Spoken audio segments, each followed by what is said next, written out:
potevano guerre con l'amore, ma l'egoismo non ha pudore. E allora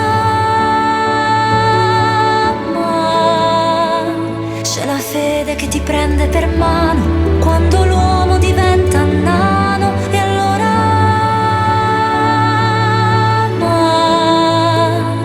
c'è la paura che fa da padrone, l'umanità diventa saggia in povertà ed umore. C'è l'indifferenza che placa la coscienza ed il dolore nella conseguenza.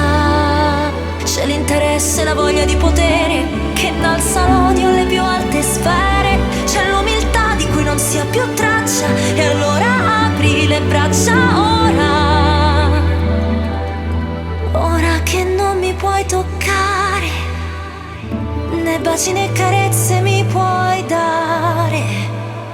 Non ci saranno regine e imperatori e le corone resteranno fuori. E allora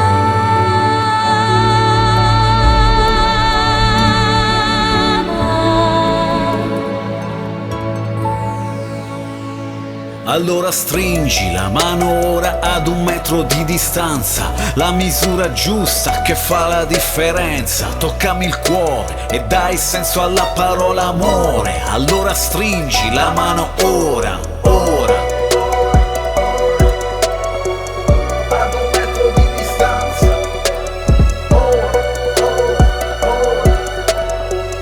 ad 1 metro di distanza. E allora balle sono la morte, che scappi e sono la più onesta. Tutto il mondo fare guerra e festa. Non c'è bandiera dove non c'è il mio nome, sotto la parola sangue poche volte onore. Balla umanità, balla comunque in questa danza. Tutto traballa in viaggio senza biglietto e la meta è una falla. Montagne di crete, formicolo ovunque. Non c'è giullare che non dica dunque. Il ragno tesse la sua tele gode. Chi cade sovente non fa rumore. Sono la morte, decido io la sorte. Sono la morte, decido io la sorte.